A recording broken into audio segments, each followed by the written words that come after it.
Hello guys, now we will discuss very important topic which is emotional intelligence at work. Before we move ahead, please know that IQ means intelligence quotient, EQ means emotional quotient, EI means emotional intelligence. So, what are emotions? Happiness, fear, anger, affection, shame, disgust, surprise, lust, sadness, elation, love, frustration, anxiety, failure, achievement, etc. The above are the emotions which directly affect our day to day life. There are two dimensions of emotions. Physiological side. Emotion is a complex state of human mind involving bodily changes of widespread character, such as breathing, pounding heart, flushed face, sweating palms, pulse rate, gland secretions, etc. Psychological side. A state of excitement or perturbation marked by strong feelings. So emotions play an important role on the both sides, that is physiological as well as psychological. Emotions and their blends. Anger, fury, outrage, resentment, annoyance, hostility.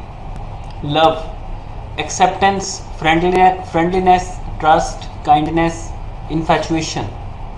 Shame, guilt, remorse, humiliation, regret. Similarly, fear, enjoyment, sadness, and surprise. These are all emotions. So, emotional intelligence would mean managing our own emotions as well as understanding the emotions of other people and adjust your behavior accordingly. Examples of use of emotions like she's too sensitive, he takes everything too personally, he's jealous of his colleagues, my boss is always in a hostile mood, and etc. So, the above statements refer to the various emotions we experience in our day to day life. So, what exactly is EQ? Emotional intelligence or emotional quotient is simply defined as knowing what feels good, what feels bad, and how to get from bad to good. Knowing your emotions and knowing emotion of others. It refers to the emotional management skills which provide competency to balance emotions and reason so as to maximize long-term happiness. So to maximize long-term happiness, this is the ultimate goal. Emotional intelligence is the capacity for recognizing our own feelings and those of others, for motivating ourselves and for managing emotions well in ourselves and in our relationships. Emotional intelligence describes abilities distinct from but complementary to academic intelligence. Emotional intelligence is the ability of an individual to appropriately and successfully respond to a vast variety of emotional inputs being elicited from inner self and immediate environment. So this means the from inner self means the internal side and immediate environment means the external side. Emotional intelligence constitutes three psychological dimensions such as emotional competency, emotional maturity, and emotional sensitivity, which motivate an individual to recognize, truthfully, interpret honestly, and handle tactfully the dynamics of human behavior. So, this is a very precise definition of emotional intelligence which explains all of the dimensions which would be covered in EI study. Are we giving EQ education in schools or colleges? The answer would be no. Our educational system gives stress on IQ and not on EQ. We are taught history, English, geography, physics, anthropology, etc. But we are not taught how to handle the frustration, anxieties, stress, failure, depression, burnout due to the extreme stress, inferiority complexes, ego problems. So these are major challenges nowadays. So there must be some studies to teach the students these important emotional handling or emotional management. We are not told to learn how to manage emotions, that is interaction, coordination, adjustment, communication. We are expected to learn all these from our parents, peer group, or other role models. At the later stages of our life, we are told to master emotional competencies to be successful. So there would be suggestion that in our system the subjects regarding EQ should also be introduced. So the students not only they would have not only their IQ would be developed as well as their EQ will be developed, as EQ is more important for professional success or success in life than IQ. Now, IQ versus EQ, intelligence quotient versus emotional quotient. The research shows that IQ can help you to be successful to the extent of 20% only in life. The rest of 80% success depends on your EQ. So this is the pie chart: 20% IQ and 80% EQ. This is the research. The research shows that EQ is so much important, but there is gap in our education system that this EQ is not taught, or and EQ is not developed in the students. So that's why this is we see that we will see further in our examples that with the people having high EQ, they became more successful, whereas the people having high IQ but low EQ, they were not so much successful. We will see further. Now, what is success? Is it your IQ, exams passed, competitions cleared, percentage of marks in schools and colleges, academic qualifications, etc.? Or is it earning fat salary, top positions in workplace, being rich and wealthy, powerful, dominating, and being influential, etc.? So these are some definitions of successes for some people. But the success is something else. The word success is a relative term. Living a healthy and happy married life may be an indicator of success for some. Reaching a top position in career may be an indicator of success for others. For some, having a satisfying job life or personal satisfaction may be an indicator of success. Only the tangible achievements may not be the indicators of success in life.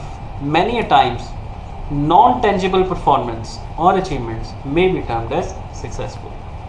So in what I think is, in my opinion, health, wealth and happiness, these three pillars constitute the success. So health, you should have good health, you should have wealth, and as well as you should be happy.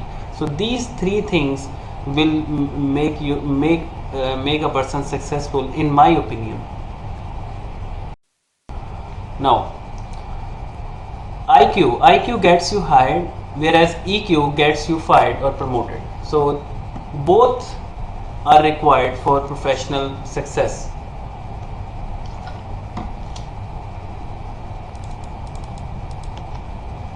What experts say? Psychologists, psychiatrists, management consultants and medical doctors have been proving that there are personal characteristics called emotional intelligence which are responsible for the ways how we behave, how we feel, how we relate to others, how well we do at our jobs, and how healthy we are.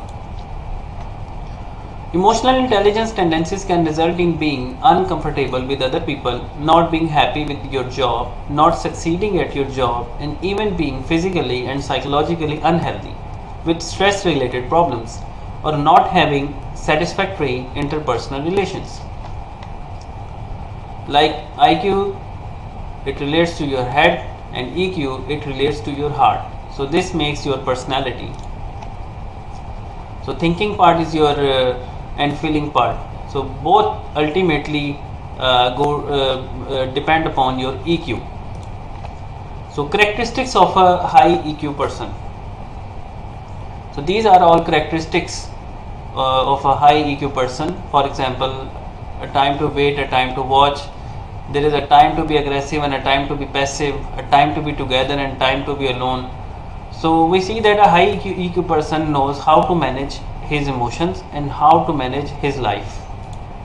Whereas The characteristics of the low EQ person are: if only I had a different job, if only I had finished graduation. So these are some statements of the low EQ person who is just crying and not recognizing the original problem, that the problem is low EQ. So if the EQ is improved, so these statements will not be uttered by the persons.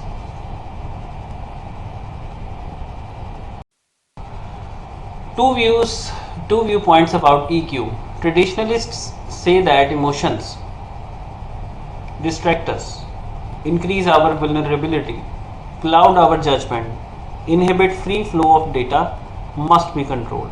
So these are traditionalists. If there is someone like your boss is saying that you should do job without emotions, then he would be termed as a traditionalist, because emotions will occur and you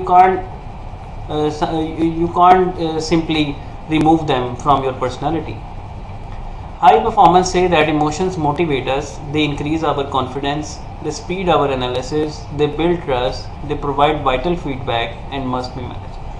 So instead of controlling, the emotions need to be managed to get yourself successful. Emotional skills managers should learn emotional competency, emotional maturity, and emotional sensitivity. Emotional competency means tackling emotional upsets, high self-esteem, handling the egoism, and handling the inferiority complex. Emotional maturity would mean self-awareness, developing others, delaying gratification, that is, not demanding immediate rewards but wait for the right time, and adaptability and flexibility to adjust according to the situations. And emotional sensitivity, that is, understanding the threshold of emotional arousal, empathy, improving interpersonal relations, and communication of emotions.